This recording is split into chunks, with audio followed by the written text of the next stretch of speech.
नमस्कार, आप देख रहे हैं बिग फाइट लाइव और आपके साथ में विजेंद्र सोलंकी।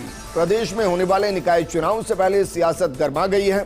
मुख्यमंत्री वचनलाल शर्मा ने कांग्रेस पर बड़ा हमला बोलते हुए दावा किया है कि कांग्रेस के 5 साल के मुकाबले बीजेपी सरकार के 2.5 साल का कामकाज भारी है। मुख्यमंत्री ने विधानसभा में बहस की चुनौती वन स्टेट वन इलेक्शन और विकसित राजस्थान के मुद्दे पर कांग्रेस को घेरा।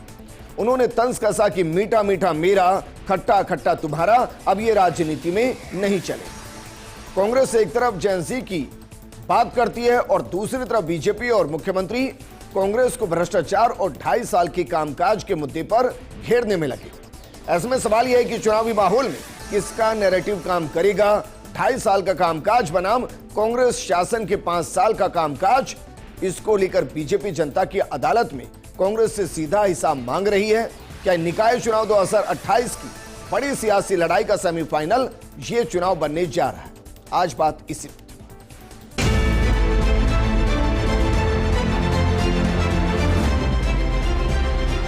विधानसभा में भी हमने हमारा प्रतिवेदन दिया था कि आपके 5 साल में जितने काम नहीं हुए, जितने 2 साल के अंदर किए।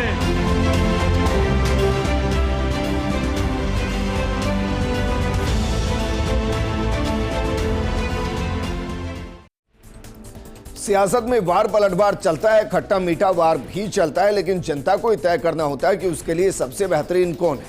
और निकाय चुनाव तो एकदम कनेक्ट होते हैं, जहां तो आपको हर दिन जिनसे वाकिफ होना पड़ता है उससे जुड़ा ये चुनाव है। तो इसमें बहुत बड़े इश्यूज क्या वाकई में काम करेंगे, या किस गली के अंदर सड़क है, वहां से कचरा उठ रहा है या नहीं उठ रहा है, वहां पर बिजली पानी की व्यवस्था है या नहीं, सीवरेज आया नहीं आया। और इस बारिश में ऐसा तो नहीं कि सड़कें खुद ही पड़ी है, ये एकदम चकाचक है। ये बहुत बेसिक मुद्दे जिन पर यह चुनाव होता है। तो क्या वाकई में दोनों पार्टियां उस नब्ज को टच कर पाएंगी जिससे जुड़ा है चुनाव? इस पर बातचीत के लिए हमारे साथ मौजूद हैं बीजेपी प्रवक्ता जयपाल सिंह मांडोता जी, कांग्रेस प्रवक्ता पंकज शर्मा जी और रिटायर्ड आईएएस जगरूप यादव जी। शुरुआत जगरूप जी आपके साथ, क्योंकि वैसे तो 5 दिन है नामांकन के लिए, लेकिन उसमें से 2 दिन हटा दीजिए, एक रक्षाबंधन का हटा दीजिए, एक आप रविवार हटा दीजिए, तो टेक्निकली 3 ही दिन हैं जिनमें नॉमिनेशन होना है। अब नॉमिनेशन भारी मात्रा में होना है। सबसे पहला सवाल तो है कि क्या वाकई में इससे पहले कभी ऐसा हुआ है कि महज 2-3 दिन के अंदर ही नॉमिनेशन करने के लिए इस कैपिंग को किया गया हो? देखिए विजेंद्र जी, नॉमिनेशन प्रक्रिया है वो अनवरत चलती है और अमूमन जैसे छुट्टी के दिनों में भी नॉमिनेशन लिए जाते हैं। रिटर्निंग ऑफिसर को ये निर्देश रहते हैं कि अगर समय की कमी पड़ती है तो हमें मतलब रविवार को भी ले सकते हैं? हाँ, ले सकते हैं। इसमें कहीं कोई बाधा नहीं है। ये निर्वाचन प्रक्रिया जब अनवरत चलती है तो उसमें ये राजकीय अवकाशों का कोई महत्व नहीं होता। चुनाव निष्पक्ष और सही ढंग से निष्पादित हो, ये इसकी सबसे अधिक महत्ता है। तो सर वो क्या होता है जिसमें कहा जाता है कि नॉमिनेशन का टाइम खत्म हो गया, अब आपका पर्चा नहीं लिया जाएगा, फिर वो क्या होता है? वो जो विहित प्रेस्क्राइब्ड अवधि है उसके मियाद के अंतर्गत आपको करना होता है। जैसे मान लीजिए अमुक तारीख की 5 बजे तक नॉमिनेशन अगर देना है तो 5 बजे तक आपको सबमिट करना पड़ेगा। उसके पश्चात आरओ की घड़ी उसका नियामक होती है कि वो तय करेगा, उससे अपनी घड़ी मिला के रखें। अगर आरओ कहता है कि अब 5 बजे का समय समाप्त हो गया, नॉमिनेशन नहीं लिए जाएंगे, तो 5 बजे जो कक्ष में उपस्थित होंगे उनके तो सबको ले लेंगे, ठीक है। लेकिन इसके पश्चात फिर कोई नया नॉमिनेशन लेके आता तो फिर अनावस्था प्रसंग चल जाता है, फिर कब तक लोगे आप? ठीक है। तो यानी कि जो हम बात करें तो सुबह से कि भाई 10:30 बजे से 3 बजे तक नॉमिनेशन का टाइम है। अगर उसमें नॉमिनेशन के कैंडिडेट बहुत ज्यादा होते हैं तो हम उस 3 बजे को बढ़ाकर 5, 6, 7, 8 कर सकते हैं। वो हो सकता है, वो हो सकता है। किसी भी लंबाईमान अवधि तक वो अनवरत प्रक्रिया जारी रहती। 3 बजे जो भी नामांकन करने योग्य लोग आते हैं उनको आरओ अपने यहाँ बिठा लेता है या पंक्तिबद्ध कर देता है या टोकन दे देता है, और वो फिर उनके नॉमिनेशन अनवरत रूप से चलते रहते हैं, चाहे वो रात के 11 बजे तक। चलिए सर, आपने एक बड़ी टेंशन दूर की, क्योंकि मैं तो कैलकुलेशन ही करने लग रहा था, क्योंकि एक नामांकन में कम से कम 15 से 20 मिनट लगते हैं जी। मोटे तौर पर 1 घंटे के अंदर 3-4 ही नॉमिनेशन हो सकते हैं। अब 150 जयपुर के अंदर है, 15 रिटर्निंग अधिकारी हैं जो 15 जगह बैठेंगे और वहां कितने पर्चे ले पाएंगे? आपने इस चीज को क्लियर किया, इससे मुझे लगता है कि जो कैंडिडेट होंगे उनको भी बहुत राहत मिली होगी। जयपाल सिंह मांडोता जी, इस निकाय चुनाव में किन एजेंडों के साथ चुनावी मैदान में उतर रहे हैं सर? देखिए, माननीय भजनलाल जी जब मुख्यमंत्री बने राजस्थान के, तो सबसे पहला जो संकल्प हमारा था, इन संकल्पों को लेकर जनता के बीच में गए और पहले साल के दौरान जो राजस्थान प्रदेश में जिस प्रकार का नकल माफिया प्रदेश बना हुआ था, नेटबंदी में 1 नंबर, बलात्कार में 1 नंबर, तो इस प्रकार की छवि राजस्थान की बनी हुई थी। सरकार नाम की चीज नहीं थी, होटलों में रहे। तो इस माहौल को चेंज करना माननीय मुख्यमंत्री जी ने इसको संकल्प के रूप में लिया, SIT का गठन किया और जो भी पेपर माफिया थे उनको पकड़कर पहले साल के दौरान अंदर करने का काम किया। इस पर तो सर विधानसभा का चुनाव हो जाएगा। मैंने इसलिए ओपनिंग रिमार्क में कहा है, ये बहुत बेसिक इलेक्शन है। इसमें बड़ी बड़ी बातें होंगी, बेसिक बातें है। इसके अंदर युवा शक्ति शामिल है, जो बहुत सारे बेरोजगार है जो इसके अंदर शामिल है, वोटिंग करने वाले 40% बच्चे हैं वो।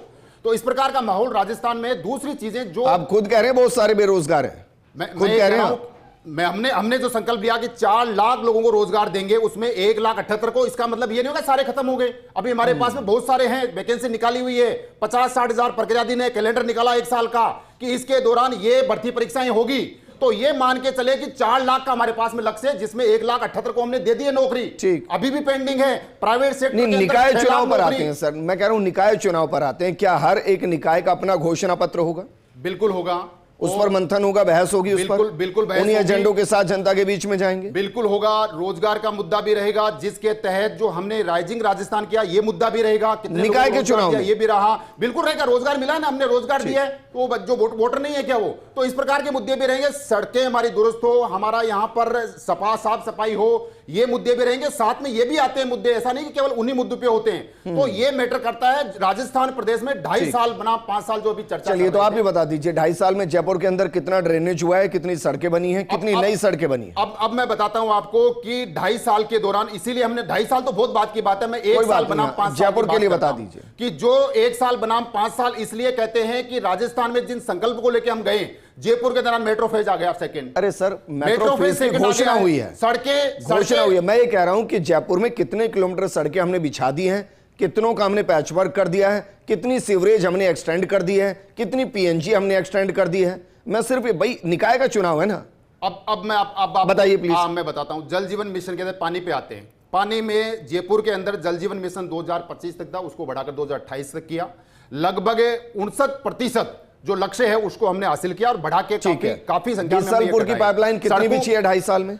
2028 तक इसके अंदर जल जीवन पूरे राजस्थान की बात करें तो पाइपलाइन 2.5 साल में कितने किलोमीटर कितनी बिछी है? हाँ, अब जयपुर की बात, जयपुर में लगभग आप देख लीजिए, बारिश को छोड़ दे तो जयपुर की रोडें चकाचक है, टनाटन है। और किलोमीटर भाई आप कह रहे हैं ना आंकड़ों के साथ बहस हो। बीसलपुर के कितने परिवारों तक 2.5 साल में और पानी पहुंचा है? जो 2023 में छोड़कर गई सरकार, उससे आगे कितना पहुंचा? हाँ, ये बहुत अच्छा सवाल किया आपने। हमने इन 2.5 सालों के दौरान 15 लाख लोगों को घरों तक कनेक्शन पहुंचाया है। 2028 तक जयपुर में नहीं, पूरे राजस्थान की बात कर रहा हूं, पूरे राजस्थान की बात कर रहा हूं। 15 लाख लोगों के घरों तक हमने जल का नल पहुंचाया है और इतना ही लक्ष्य और है। स्थानीय मुद्दों पे हर स्थानीय निकाय के शायद इनके पास समंक नहीं, मैं इसीलिए जयपुर ही पूछ रहा हूं सर। मैं भीलवाड़ा, जोधपुर, बीकानेर थोड़ी ना पूछ रहा हूं। भाई जयपुर में बैठकर बात करें तो जयपुर तो डिस्कस हो ही सकता है।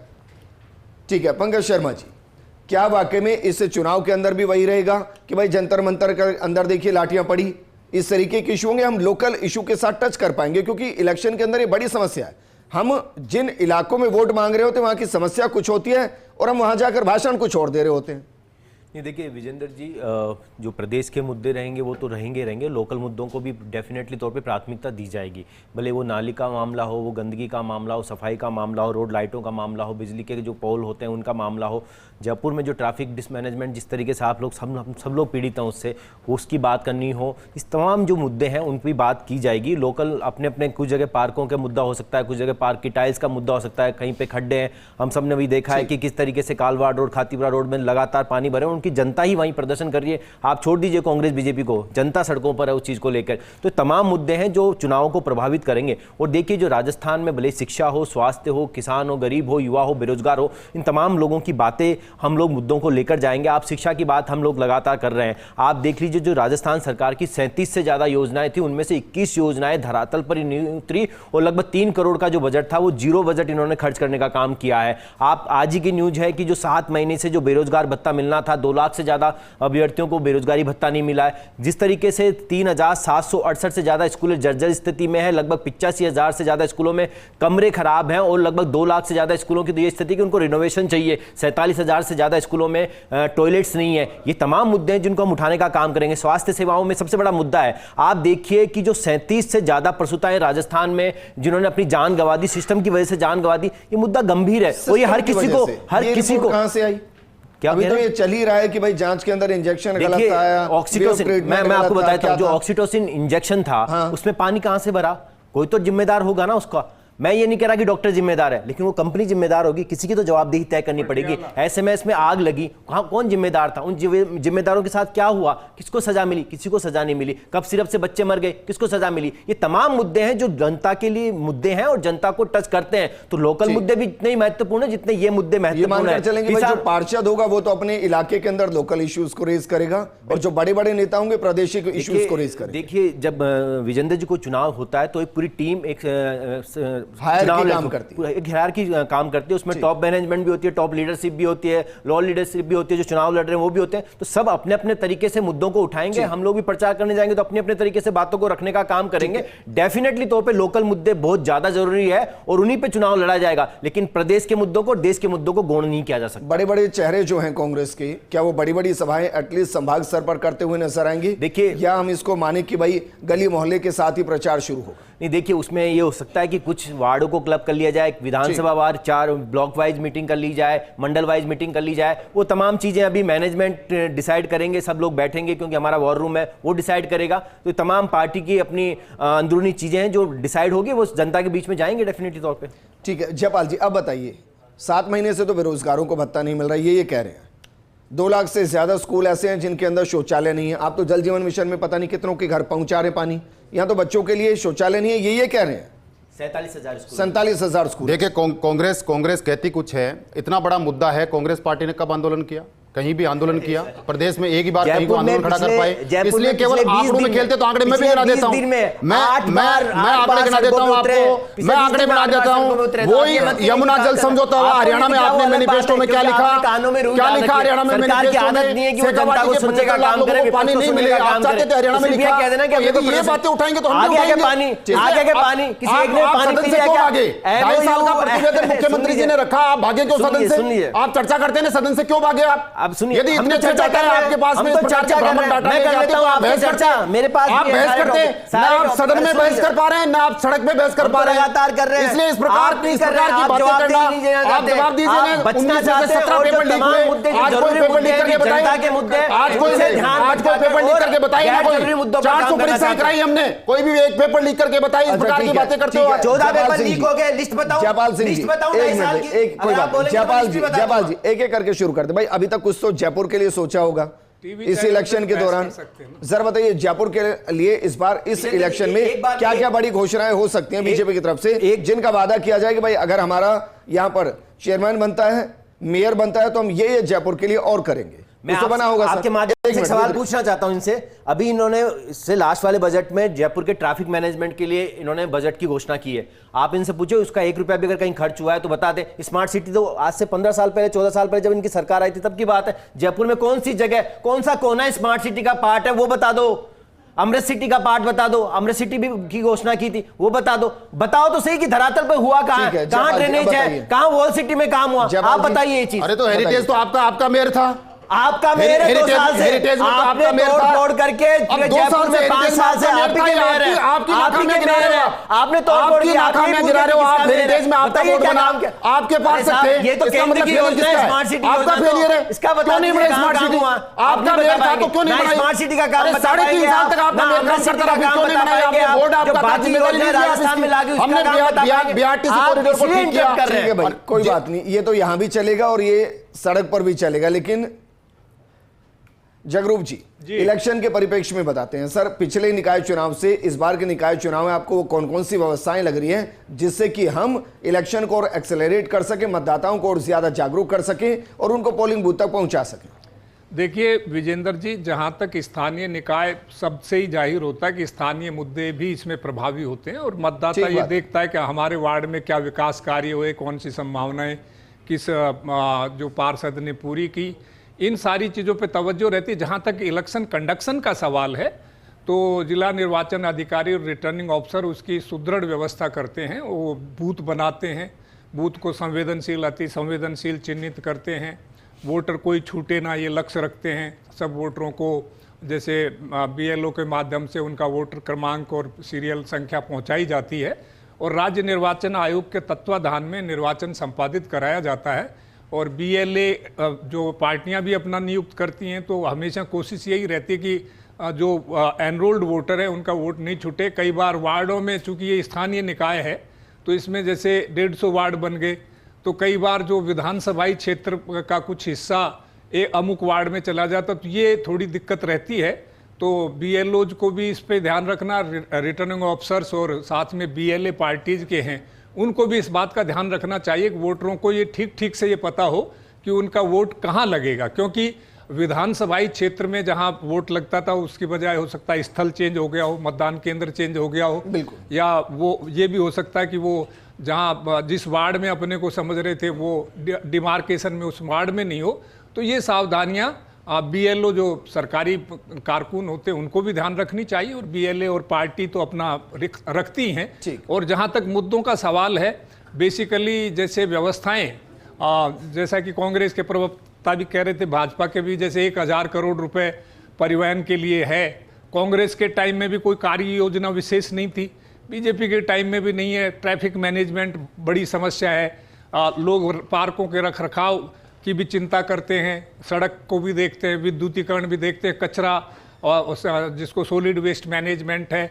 ये जयपुर शहर के परिप्रेक्ष्य में बाकी हर स्थानीय निकाय के अपने अपने मुद्दे होते हैं, बिल्कुल ठीक, वो बहुत प्राथमिक होते हैं। राजनीतिक दल हैं वो जैसे प्रदेश स्तरीय नेता है जो चुनाव लड़ता है उसकी कितना पैसा वो खर्च कर सकता है। मैं ये सवाल इसलिए करने वाला कि इसका बहुत फर्क नहीं पड़ रहा है। हमने विधानसभा में भी, लोकसभा में भी बहुत इंपैक्ट के साथ नहीं देखा कि किसी पर कोई एक्शन। 3.5 लाख 2,60,000 इस तरह से पंचायती राज में इस तरह से सीमा राज्य निर्वाचन आयोग ने विहित की है।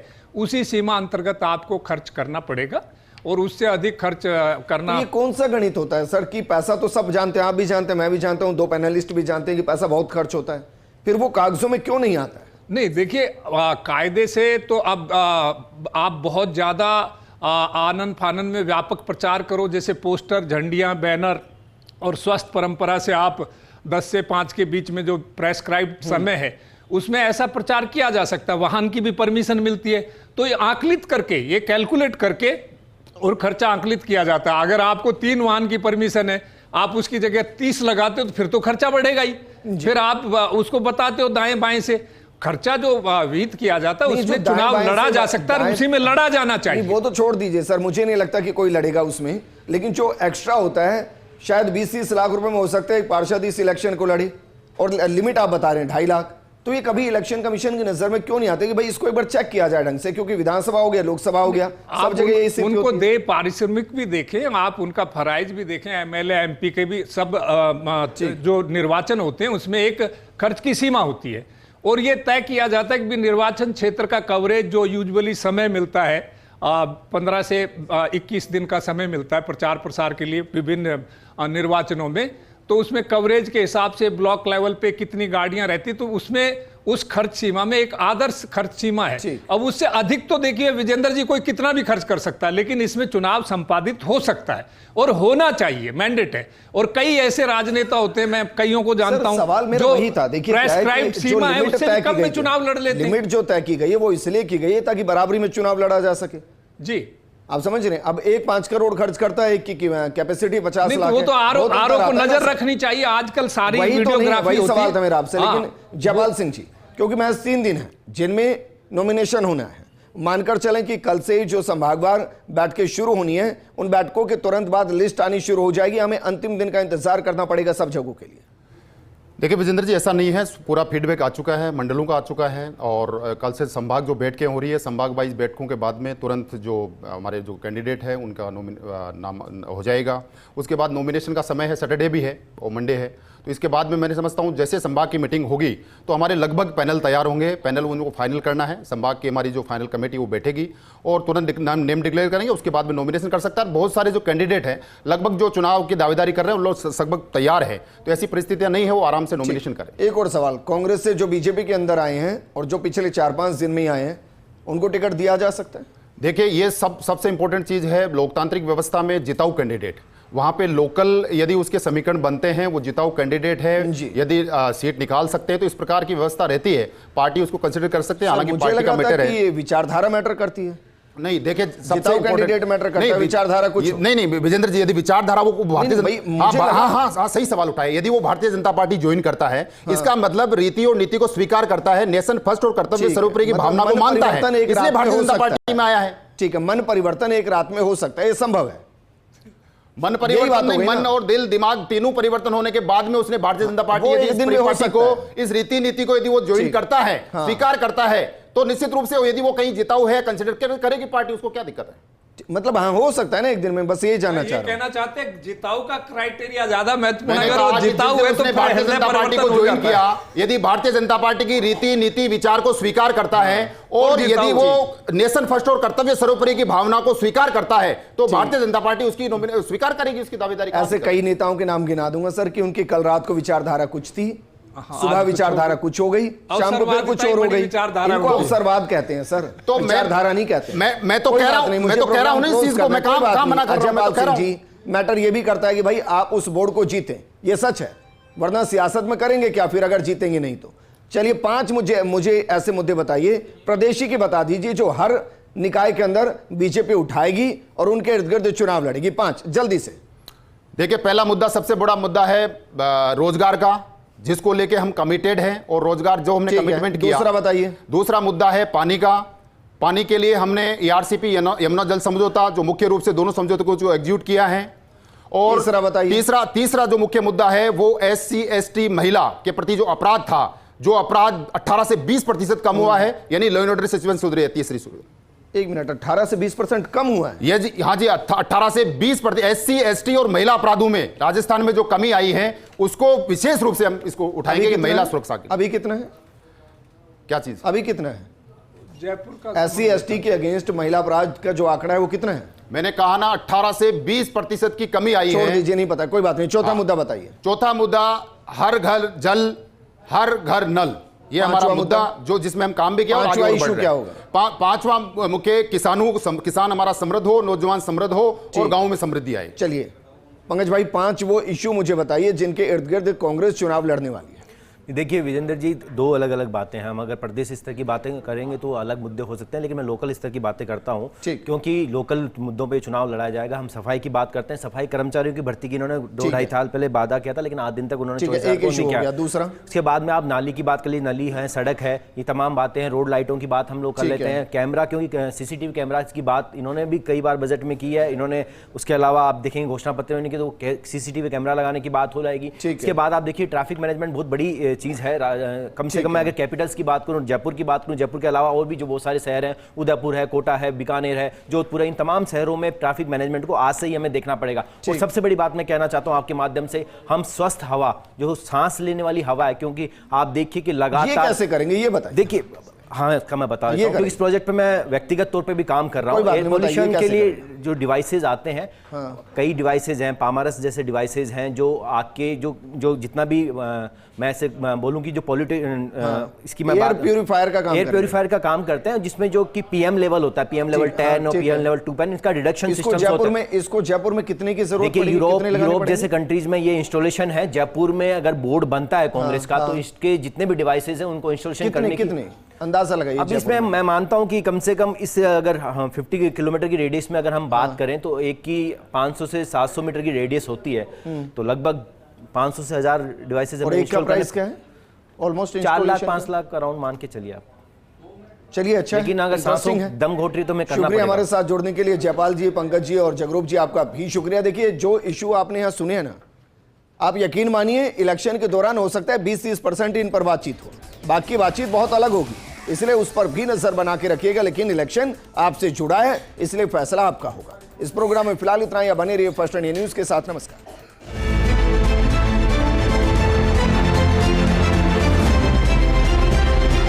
विधानसभा में भी हमने हमारा प्रतिवेदन दिया था कि आपके 5 साल में जितने काम नहीं हुए जितने 2 साल के अंदर किए।